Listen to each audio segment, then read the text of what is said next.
السلام علیکم، شب برات آ گئی ہے۔ آج کی رات بہت افضل، بہت بابرکت عبادت کی رات ہے۔ آج اللہ کے چاہنے والے بہت عبادت کریں گے، بہت عبادتوں میں لگے ہوں گے، نوافل پڑھیں گے، روزہ رکھیں گے۔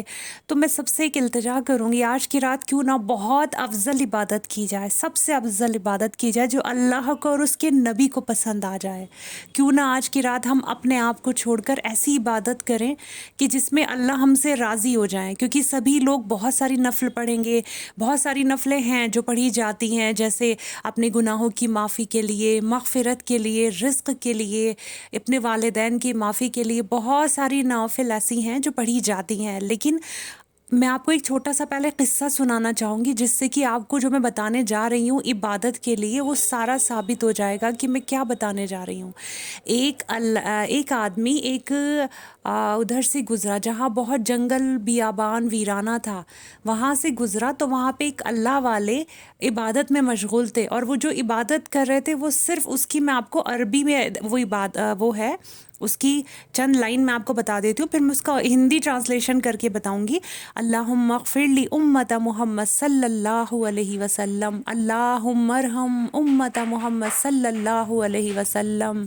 یعنی کہ اس آیت کے مطلب ہے کہ اے اللہ، نبی کریم محمد صلی اللہ علیہ وسلم کی امت کو معاف کر دے، یا اللہ امت محمد صلی اللہ علیہ وسلم کی امت کی مغفرت فرما، اللہ محمد صلی اللہ علیہ وسلم کی اصلاح فرما۔ یہ کافی لمبی ہے، یہ 6-7 لائن کی ہے، لیکن اس کا میں جو آپ کو میننگ بتایا ہے، اس کا مطلب یہ ہے کہ ان کی صرف اور صرف مطلب کیا تھا اس کا، کہ نبی کریم صلی اللہ علیہ وسلم کی امت کے لیے مانگ رہے تھے وہ اللہ رب العالمین سے۔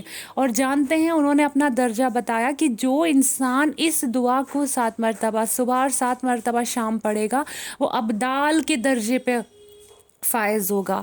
آپ یہ دیکھیے وہ دعا کیا پڑھ رہا تھا، صرف 6-7 لائن کی دعا، اور صرف 7 مرتبہ صبح 7 مرتبہ شام پڑھنے سے اتنا بڑا درجہ اللہ دے رہے ہیں۔ آپ سوچئے، غور و فکر کیجئے، آخر کیوں؟ کیونکہ جانتے ہیں آپ، پوری دنیا میں سبھی لوگ اپنے اپنے لیے تو دعا کرتے ہیں، اپنے لیے نفل پڑھتے ہیں، اپنے لیے حاجت کی نفلیں پڑھیں گے، سب کچھ کریں گے، لیکن پوری امت سے محبت کر کے اپنے نبی کی امت کے لیے رونے والے کتنے ہیں؟ شاید گنے چنے لوگ ہیں جو اللہ کے نبی کی امت کے لیے روئیں۔ تو سب سے افضل عبادت ہوئی نا کہ آپ کو کیا کرنا ہے، 2 نفل صلاۃ التوبہ تو پہلے اپنے لیے بھی پڑھنی ہے، اپنے لیے پڑھیں اللہ سے اور استغفار پڑھیں، اور اس کے بعد میں چاہتی ہوں کہ پوری رات کی عبادت ہماری پوری امت کے لیے ہو، پوری 2 نفل صلاۃ التوبہ پڑھیں اپنی پوری نبی کی امت کے لیے۔ صرف فرضی نہ پڑھے کہ پڑھ رہے ہیں اور بس پڑھ لیا، رٹو طوطے کی طرح استغفار کر لی، نہیں، اللہ کے نبی کی امت کے لیے رونا ہے۔ اللہ کے نبی کی امت بہت بھٹک گئی، جو اتنے عذاب امت کے اوپر آ رہے ہیں نا، مسلمان اتنا رسوا ہے، اتنا ذلیل و خوار ہو گیا، اتنے نبی کی امت کے اوپر اتنی اذیتیں آ رہی ہیں۔ کیوں آ رہی ہیں؟ کیونکہ امت اپنے دین کے راستے سے بھٹک گئی ہے۔ تو آج اللہ سے اپنے رسول کی امت کے لیے دعائیں مانگنی ہے کہ اے اللہ پاک، میرے نبی کی امت بھٹک گئی ہے، اسے صحیح راستہ دکھائیے۔ اللہ پاک، نبی کی امت کی اصلاح کر دیجئے۔ کتنے مسلمان ایسے ہیں جو ڈرنک کرتے ہیں، کتنے مسلمان زنا، گناہ، بڑے بڑے گناہوں میں ہیں۔ اللہ ساری امت کو ان تمام گناہوں سے ہاتھ پکڑ کے باہر نکال دیجئے۔ اللہ، ہم سب انسان کمزور ہیں، ہم سے نہیں ہو سکتا، پروردگار تو ہاتھ پکڑ کے ہمیں باہر نکال ان گناہوں سے، میرے رسول کی پوری امت کو گناہوں سے باہر نکال۔ اللہ، جو ذلت کی پستی میں میرے نبی کی امت چلی گئی ہے، میرے مولا، اسے عزت عطا فرما۔ آپس میں ہی لڑ رہے ہیں، امت لڑ رہی ہے، مسلمان لڑ رہا ہے، اللہ سب کی اصلاح کر دیجئے کہ سب آپس میں محبت پیار سے رہیں، سب کو وہ والا مرتبہ، وہ والا اخلاق عطا فرما جیسے صحابہ اکرام آپس میں رہا کرتے تھے۔ میرے رسول اللہ کی جیسی امت کو ہونا چاہیے، جس مرتبے، جس مقام پہ، جس اخلاق پہ ہونا چاہیے۔ اللہ، میرے رسول کی امت کو وہ اخلاق، وہ مرتبہ، وہ مقام عطا فرما۔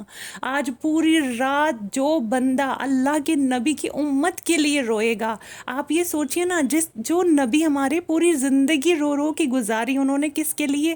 امت کے لیے۔ جب آپ امت کے لیے دعا مانگیں گے، جب آپ امت کے لیے روئیں گے تو نبی تک کیا بات پہنچے گی نہیں؟ میرے رسول راضی ہو جائیں گے کہ اپنے لیے تو سب رو رہے ہیں، میری امت کے لیے میرے بندے، چند گنے چنے بندے رو رہے ہیں، کتنا خوش ہوں گے میرے نبی کہ ہم اللہ سے مانگیں۔ اور وہ دعائیں سب سے زیادہ قبول ہیں جس میں ہم اللہ سے اپنے سوا کسی اور کے لیے مانگیں، اور مانگ کس کے لیے رہیں؟ امت کے لیے۔ آپ یہ سوچئے ہمیں اپنے لیے مانگنے کی ضرورت ہی نہیں پڑے گی، انشاءاللہ ہمیں اتنا عطا ہو جائے گا، کیونکہ اللہ کے پسندیدہ بن جائیں گے، اللہ کے بندوں کے لیے مانگ رہے ہیں۔ ایک ماں اپنے بچوں سے کتنا پیار کرتی ہے نا، تو ایسے ہی ہمارا اللہ ہے 70 ماؤں سے زیادہ پیار کرنے والا۔ جب اس کے بندوں کے لیے ہمارا ایک آنسو بھی گرے گا نا، اللہ تیرے بندے تکلیف میں، ایک آنسو بھی گرے گا، اللہ کو وہ آنسو بھی بہت پسند آئے گا کہ فرشتے اس آنسو کو نا اٹھا لیں گے اپنے ہاتھوں پہ کہ یہ اس بندے کا آنسو پوری مخلوق کے لیے نکل رہا ہے۔